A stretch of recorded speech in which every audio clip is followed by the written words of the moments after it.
Okay, with the filmmaking team of Skate Fast, Turn Left, 1 minute film. Mary Hawkins is the director, and we got Erin. Fifi, is it Erin or Fifi? Either one. Fifi is my roller derby name, so that is basically how I identify in the film. Fleshwound? That's a good last Yes. name. Yeah. That's right.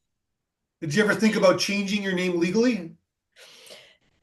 It crossed my mind. Yeah. Yeah. On her mailbox in her apartment, it says flesh wound. So, Indeed.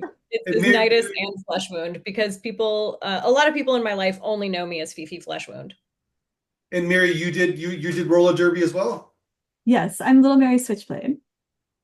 Your little Mary Switchblade. Blade. Yeah. Yes. Okay. So tell me about. Okay, first of all, let's. It's a, Okay. it's a great 1 minute film. It's like I'm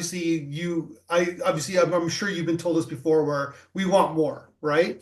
We want Right. a bigger story here. We want the whole documentary. You guys ever think about doing that? It took me a full month to animate that. Yeah. And it to animate 45 seconds. Yeah. Um, I had, I had thousands and thousands of photos to look through to get that. And there's pretty much a new photo every three Yeah, it's frames. amazing. Yeah. Yeah. But I guess from tone wise, like I mean, like expanding it in a sense where like you're showing like you're getting to know the characters, you're getting to know the origin story of about roller derby. Because some people think it's not like even real, right? Like Yeah, it's a not lot a of real people think thing. it's not real. Yeah. But one of the themes that we talk about in the film is how it basically destroyed our bodies. Granted, we wouldn't trade it for anything in the world, Yeah. but for me, playing roller derby for 4 years has meant 3 surgeries in 3 years to repair joints, and more on the way.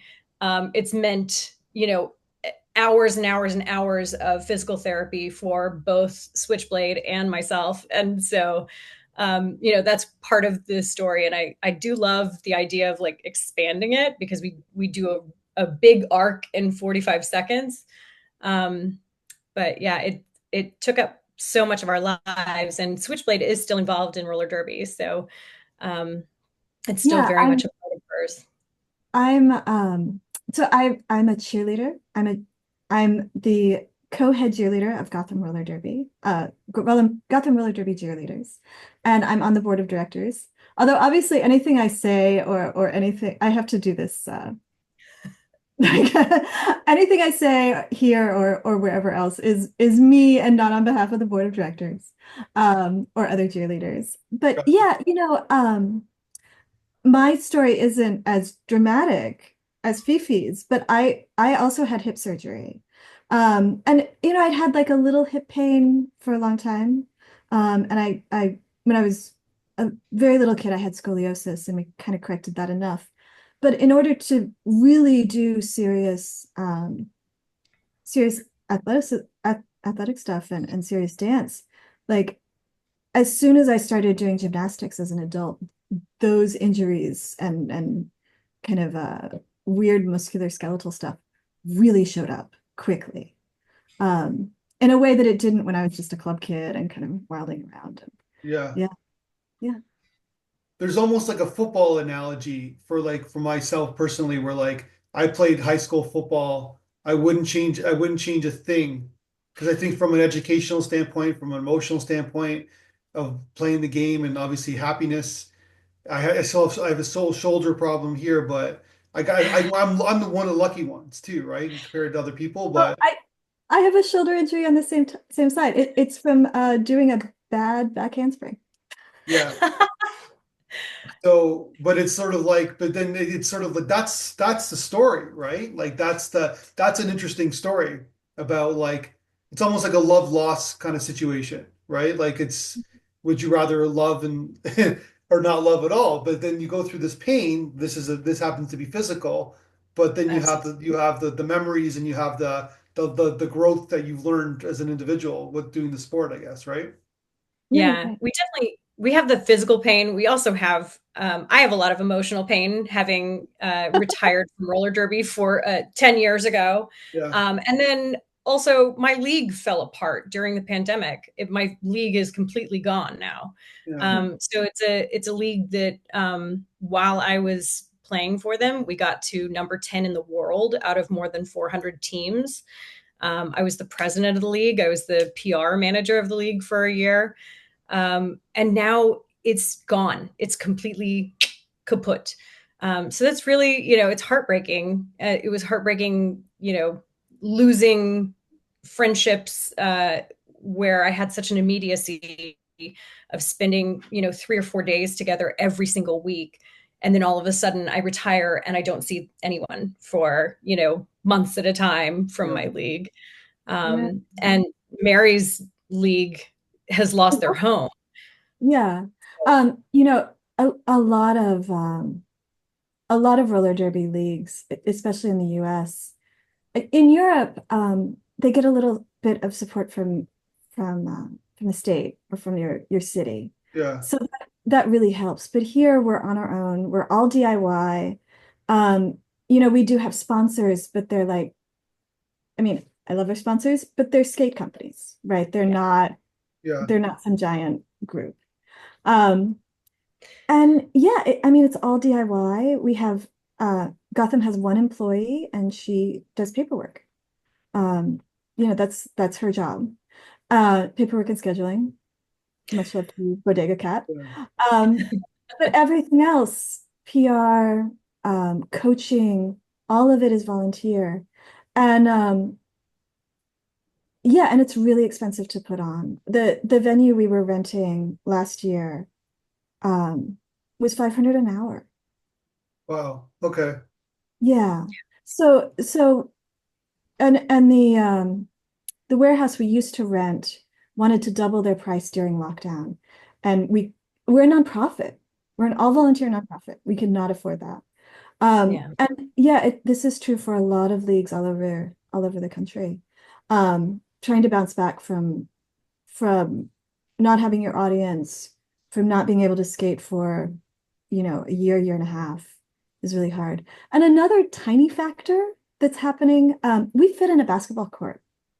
Yeah. So during the pandemic, during the big days of lockdown, a lot of basketball courts got refurbished. And one of the things they did is, you'll redo your floor, and now you have a warranty on the floor. And one of the things in modern warranties for basketball court floors is that you cannot roller skate on that. Yeah. And the other thing a lot of people did is they redid how their bleachers go in. And some of them added poles that are eye line height if you're on roller skates, if you're bending down. And we've had people run face first into that. Even with a helmet, you get really badly injured. So that knocks a whole set of venues out for us. And yeah, it's just been really hard to bounce back from something that big. Yeah. It's And, interesting. Like it's a great, like that's what I'm saying. It's a great story because I don't think people know that there's low roller derby leagues. It's all about like, listen, this could be a TV show, and obviously TV shows they have pickleball on TV. Come on, like what's more exciting, roller derby or pickleball? Come I, on. I was on ESPN3 as a cheerleader. Like we had games that were I know. on ESPN. But the other one is we have a very DIY ethos. Like we're really punk rock, right? So Can you explain it what is good. DIY people don't know? Because you said it a few times. Oh sure. yeah, do it yourself. Like we're Yeah. doing it all ourselves. Okay. Everything So is, we pay for everything. We travel a lot. In order to play other teams, you might have to travel regionally, Yeah. or we often traveled internationally. My league played leagues in Canada, and we had leagues come over from Sweden, London, um, Yeah. eh, Germany, all Well, over the place. if you get some, there's a producer who's looking for content, especially in today's world. We need like there's more contact needed, and we love this. People love this type of stuff, well, especially with like physicality and like and like competition. You can gamble on it. please No, I'm looking at it from a producer standpoint, right? Like it's just like um I like I said, it's DIY. It's Yeah, one of our things is it's for the skaters by the yeah. skaters. So pickleball has had a lot of investment from That's what I'm outside, saying. That's what it's about. Yeah. right? I don't want that in my sport. I mean, I Okay. want Yeah. to pay it, play this, right? But I don't necessarily want to be able to go to Five Below and buy a little water bottle that says Derby Love or whatever on it. And you can do that with pickleball. Like pickleball is doing that now. Well, it's Um, capitalistic. You don't want to be capitalist. yeah, Yeah. yeah. Like There's I definitely a want more trade-off. people, I want more people to come in and watch this and enjoy this and do this. Especially because it's one of the few sports for women, roller derby and rugby, maybe ice hockey. Um, One of the few sports for women that's full contact. Yeah. Um, and yeah, I mean, it's amazing, fast gameplay. It's, Yeah. I wasn't really into sports. I was a dancer, still dancer.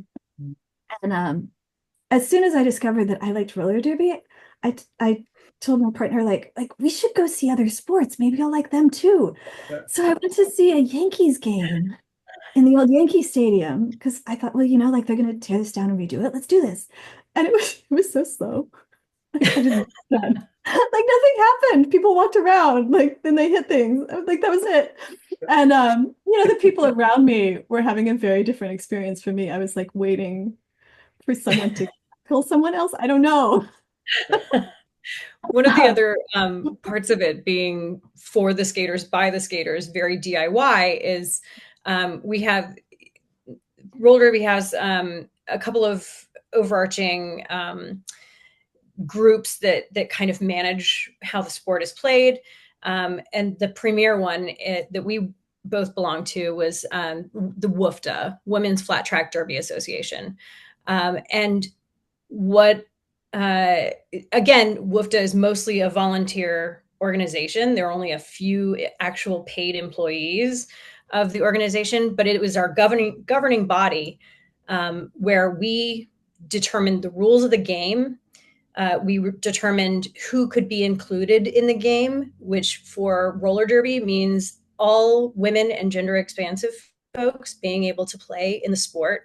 Yeah. And roller derby actually has like led the way on a lot of sports of how like women and transgender folks play together Yeah. in a remarkable way and without a lot of conflict and I don't know Yeah, division. and it's been like a dozen years, Yeah, and we accept people from any gender minority, women in any gender minority, at the highest levels. So we get players who were super athletic in college, transitioned, couldn't find a sport, and they end up with us. And um, one of the women who's in the piece, photos of her in the piece, she told me that she had been an NCAA track player who was like state ranked. She was on a scholarship at the time, and she realized that she could either transition or drop this whole thing that was so important to her. So she waited until after college to transition because she was in the track where she might end up nationally ranked and she might end up at the Olympics. Yeah. Um, and yeah, I mean, she had to choose. And we don't ask people to choose. We just ask people to show up and do a lot of work. Yeah. It's a it's lot of the work. beauty. Yeah, it's the beauty of a very punk rock ethos is that everyone is welcome as long as you're here to do the work and have the fun. Yeah. Yeah. And So especially for the cheerleaders, because we're not competitive, right? yeah. We've been talking about the competitive end of this sport, but my community within roller derby is not based on competition, right? Mine is based in uh, being super inclusive and super uh, like welcoming and accessible to everyone. Um, and my idea is that, I mean, I think everybody can dance. I think this like everybody passing by me on the sidewalk, they can all dance, right? Mhm. You just have to want to. You have to feel like this is a way to bring joy to your life. Um, and that's what I'm looking for. I'm looking like as the leader of this group, and our other captains, like, this is what we want. We want to build this community where everybody comes in and everybody can do this. Yeah. And for dancers, like, I started dancing with baby ballet when I was 2, right? So I was not good at it. I was not good at choreography. Well, I don't think I anybody who's I too was good at yeah, dancing. I was the kid whose like feet wouldn't turn and Yeah. who like, was always a little behind and always a little off. Um, but then I dance was my social skill. Like, I hit middle school and I was a nerd everywhere else, but I could dance and I could keep up with the top 40 and I knew what the songs were and I would learn them and then show up and like really pay attention and really enjoy and love dancing. Um and yeah, when I look for dancers at auditions now, the cheerleaders was the first time I ever auditioned as a dancer. Um and I'd auditioned for plays in high school and never done it, right? Um but when I look for in auditions, I'm not looking for high level dancers. Like, I don't expect someone who once wanted to be a professional to show up. Yeah. But what I'm looking for is people who are just really happy to be there and get the vibe and understand what we want to do as a group. Um, and some of that is not just like keeping basic rhythm, remembering that it's turning left or turning right. Sure. But it's also we still perform in masks. We still do rehearsals in masks because we have a few people who are immunocompromised and they need us to do it. And at auditions this year, we had a couple other people who had family members who were immunocompromised. And that was a reason why they chose us. That was a reason why they showed up and why they wanted to be in the community. Um, and wearing a mask when it's hot outside and you're sweating and Yeah. you're at this rehearsal and you're already physically uncomfortable, like, that's not always like the most fun thing. But if it means that my neighbor gets to dance with me, I'm gonna do it. Gotcha. Oh, and we've voted on this a few times. Like, do we want to keep doing this? And we keep doing it for that reason. So And we perform outside, so it's a little you little guys are different. talking like your themes are about community, about friendship, about kind of bringing people together. And then Yeah, my thinking was that from the outside is that television show sponsors, like bringing a TV producer, figuring out how to shoot this. But it's like I get what you're saying. It's like, but because it's like I'm telling like if you look at like the WNBA, they're expanding, they're huge, right? Huge Sure. ratings. If you look at like in Canada, they have a professional hockey league right now, right? We do here now as well. Yeah. yeah. So, The New York Riveters, right? Yeah. Mhm. so I think they're the same. They're the same. I said in Canada, but it's like I think they organize it in Canada. But of course, they smart enough that they are. North American, right? But yeah. So basically, they have a professional hockey league now, and it's like I remember. So I remember Whip It. So the Right. movie, right, with Drew Barrymore directed it. Mhm. Indeed. What does the community think about that film? So that came Uh, out a long time. 15 years ago. Yeah, 15 years Yeah, ago. yeah, that came out a long yes, time ago. Yeah. I still have people showing up where they remember seeing that as now they remember seeing it as a kid, which is hilarious Yeah. to me. Yeah, I was exactly. a full-grown adult when that came out. Yeah. Um, yeah, it brought people in. But that storyline, it was almost the same storyline as someone who like wants to join a band, right? It like there's stuff in there that definitely reflected our community, but then some of it was just Yeah. like bolted on to a story that was a little bit more universal. And well, So yeah, it's the theme is that the character, if I remember, is trying to find her individuality and she's smothered by her yeah, mother, right? So then she finds this, like you said, with you guys, thematically that she finds this family, this surrogate yeah, family, right? And she loves and it happens to be roller derby. right. and it is kind of, I mean, it's based on how roller derby actually had its It's uh, stored in Texas. pre-existence, Yeah. reborn in 2001. I still remember the story from my days in PR, because they used an actual league, the league that brought roller derby back into like the public space. It's a roller derby league out of Austin, and unlike the league in the movie, most play flat track derby where you can just skate anywhere. But the league in the movie, the actual league, plays on a banked track, and so I think that's another thing that is a misconception. Everybody thinks roller derby, they think the banked track, but those are very expensive, and you have to have a permanent home.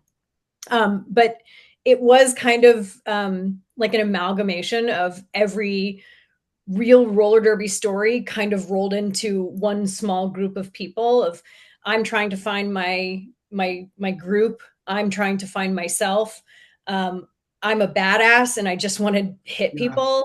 I'm lonely and I want to have fun with a community. It's all of that. That's the beauty of roller derby. And would it be nice for it to have a bigger platform? Yeah, sure. We've tried to get roller derby into the Olympics. They said we had too many officials, and that's one big problem. The fact that yes, the fact that we have to have like a minimum number of officials in order to call a roller derby bout, because you have to have people on the inside of the track as well as the outside of the track. You have non-skating officials and skating officials, because you need skating officials who can go around with the actual players and look for infractions like elbowing or hitting below the knee or hitting things that you're not allowed to do, stepping out of the track. Here's the thing. It's like football will never be in the Olympics because it takes a couple days to figure out what the rules are. Exactly. Can people know if they're watching it on television? Can they know the rules in less than 5 minutes? Can they know what's going on in less than 5 minutes? We had a wonderful video that somebody made of basically like the rules of the game. That made it really simple. To your football analogy, we always said we are kind of running backs and linebackers at the same time. Everybody is trying to go fast and hit everyone all at the same time. But we had, a beautiful video that, kind of went through the rules of, no biting, no fighting, no elbowing, no hitting below the knee, above the shoulders. If you step out, you have to go back behind the person who hit you out of bounds. And it was maybe like a 2-minute video that explained the entire game. Yeah. I want to say it was made by Hammer City Roller Derby. So yes, that again was like a volunteer effort. Yeah. And you guys are probably too young to remember this, but I think in the 80s they had a show, but it was predetermined. It was like wrestling, right? It was predetermined. Yeah, no. We're not too young to remember that. Okay. Thank you. You remember? So I'm not. It. I remember, like, I used to not sleep and watch it at nighttime, and it used to be like, and they had storylines with the characters. It was like they were trying to be like wrestling, right? Like, right. Yeah. And when that faded, someone in Austin said, "Hey, why don't we try this again?" And that's how the roller derby revival started. And then because it was run by people instead of an impresario, people quickly realized like, oh, we probably need real rules. We probably need officials to make sure we're behaving appropriately and we're safe on our skates. And that's why it's so different. That's a good chunk of why it's so different, because it's controlled by the community. Gotcha. Also, that initial team that brought roller derby back in 2001 did have a TV show about them on A&E. It was called Roller Girls. But it was very much in the reality TV genre. They were more concerned about the people's personal lives and how roller derby, dynamics worked. And there was a villain and a hero. It wasn't so much about the game. But seeing that show was what made me look up roller derby in New York City and find Gotham.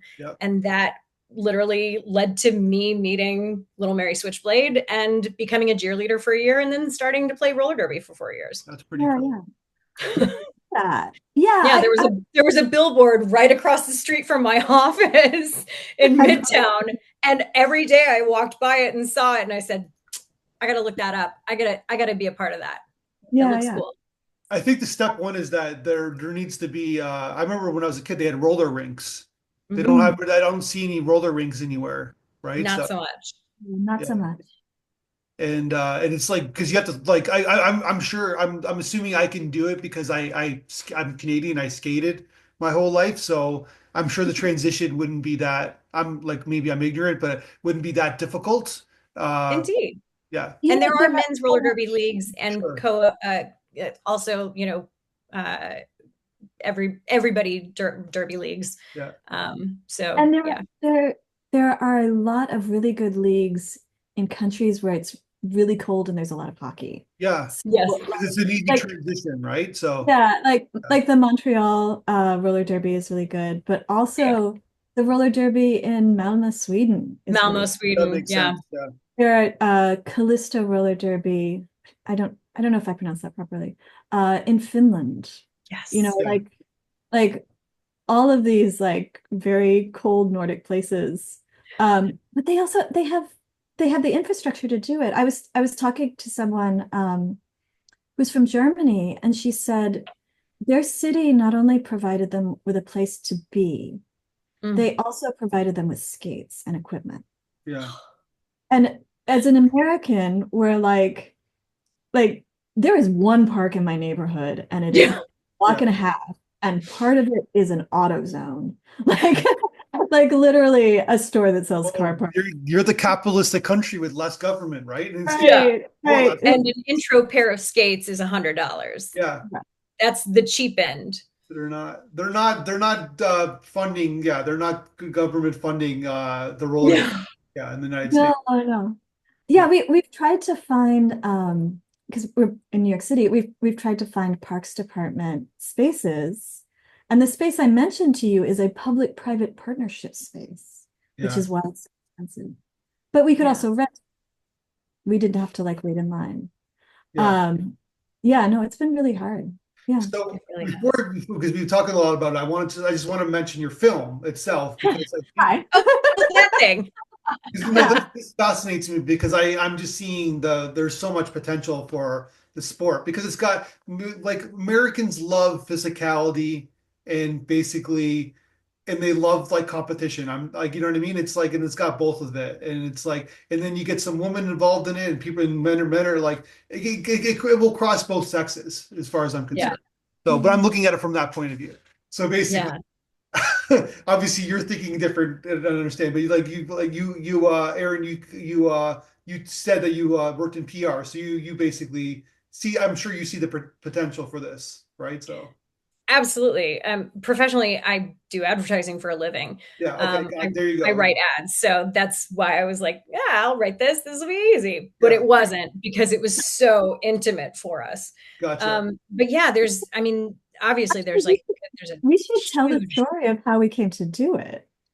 So in a friend of mine, Andrea Schultz, she does this project. It's an animation anthology for women, non-binary, trans folks who want to direct animation.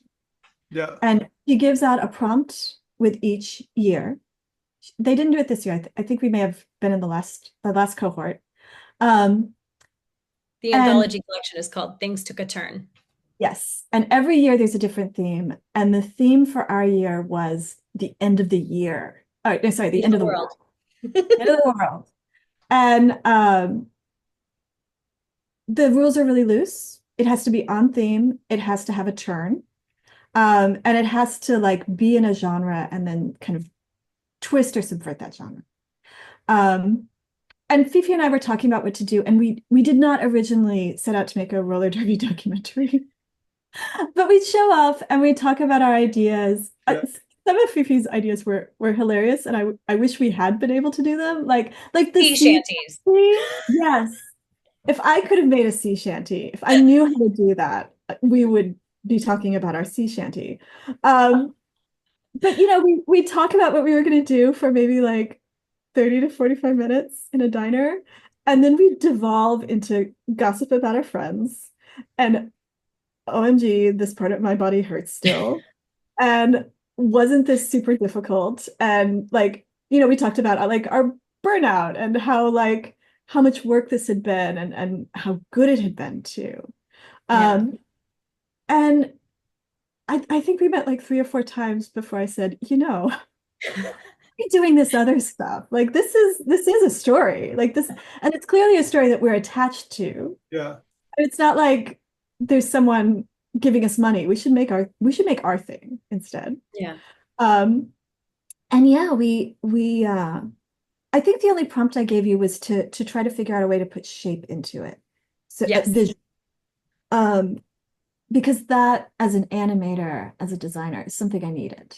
Like I wanted to make sure we did stuff that I could then go off and do. I'm not a character animator, right? Like I and trying to draw something quickly when I knew I only had so much time Yeah. was just not gonna happen for me.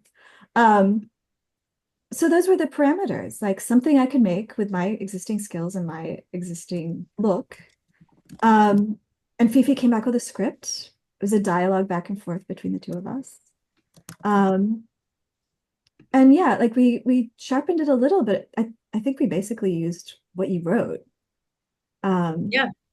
yeah, and then That was from for work. there, yeah, and from there the big the big help I had was that there were a lot of roller derby photos out there. Um, Yes. yeah, and those photos are taken by, I mean, amateur photographers, but very serious amateur photographers who travel like around the country to photograph roller derby as a hobby. Yeah. Um, and some of those photographers are professional photographers where this is just something they really enjoy, right? One of Uh, them is regularly seen on the sidelines of many football games for the NFL. Yeah. yeah, Manish Katsalia. Um, and yeah, people just yeah, he'll have like photos of the Jets and then photos of us. Like um, but it's like that's a little subculture within our bigger culture for roller derby. And people had photos going back a dozen years and they Yeah. just handed them over to me and said, anything you find, you're welcome to use. Um, the only thing that anyone said was don't put this into an AI generator. I was like, oh, Okay. why would I ever? Um, Right. but yeah, people just handed me these photos, and sifting through those photos was really most of my time. I thought because we chosen something that's like, oh, we'll just do shapes and it's collage. I'm like, I could do that in my sleep. It's perfect. Yeah.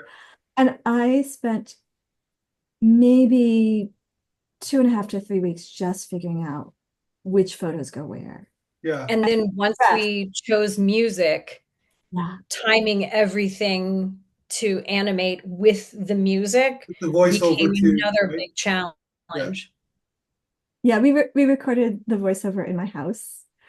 There's a shot where Fifi is doing snow angels, and this is that floor. We swept. Um, and yeah, I mean that's really it. The music, I reached out to a friend of mine, Susie Hot Rod, who's a DJ at WFMU. And I asked her, like, hey, what would you do? And she was like, oh, well, since you're asking. And she sent me this playlist of, I want to say it was like 20 or 30 songs. Yeah. And she said, these are bands that do their own PR and marketing. So if you email them, you'll get a member of the band, which was a perfect way to do it, right? Like Bruce Springsteen is not going to get back to me. Yeah. But Flavia from the Corettes did. And she put me in touch with her licensing folks. And they were really generous and just just gave me that music to animate to and to use like a free license. It's amazing. And I didn't expect that. I because we both work in commercials, I expected to have to like jump through a lot of hoops and really figure things out. Um and yeah, like plus the Corettes are really amazing. Everybody should Yes. go listen to their music. They have this great like mod garage, like punk but not sound. It's a great like retro throwback whole project.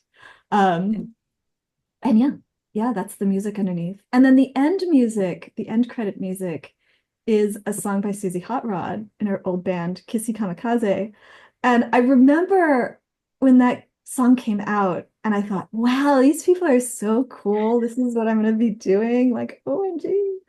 And I listen to it now and it feels so not like who we are now, right? Like Yeah. there's a line in it like leave a bruise in a special place. And I'm just like, that seems so like silly and immature. Like why would you intentionally want to like why would you want to mark out that you're gonna bruise someone? Like, please, no. Um, but I'm also been leading people for 15 years in this sport. So I have a different concern for their welfare than I did when I was like 31. Most definitely. Yeah. That's amazing. That's a great origin story about this film. And like I said, it's fantastic. It's really nice, and it's like it's natural. Like there's nothing like you just mentioned AI. It's like it's like modern and old school at the same time. It's got a nice little flair to it. So I wish you Yeah. guys the best of luck with this. I just think it's amazing what this is, and I know there's all these obstacles, like you said, it's all about community, it's all about friendship, and there's a feature documentary here for sure if you're ever interested. Well, So if anyone gives us a budget, I have worked Yeah. on 3 different documentaries. I would gladly do a full-length one. I'm sure, yeah. Um, So yeah, yeah. Our you partner is a see it, right? documentary It's there. filmmaker. Yeah, and if somebody wants to invest, I like $5 million to into roller derby leagues, like international roller derby leagues, get a streaming service, make it a television show.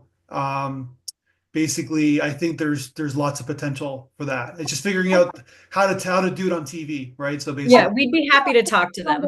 yeah. No, Well, no, I that's think there's something there. If I had it, I would do it because I think that, in a few weeks, come up with a marketing plan, come up with a blueprint, and I think because I think there's an audience there. They're there. You just have to like make sure that they know what you're doing, right? So it's simple as Yeah. that. so we do stream on Twitch. We stream our games Yeah. on Twitch. Okay, So if gotcha. you want to see roller derby and you're not local to a roller derby league, Yeah. you can go watch Gotham and many other leagues on Twitch. All right. Cool. And that's also all volunteer. That's Yeah. that's with a bunch of cameras. Yeah. So Gotcha. All right, I want to see it because yeah, I'm seeing like you need at least 6, 7 cameras to shoot it properly, right? So, Absolutely. yeah. All right. Thank you very much. You guys are amazing, and best of luck with everything. yeah, Yeah, thanks thanks so for much. having It was a us. great chat.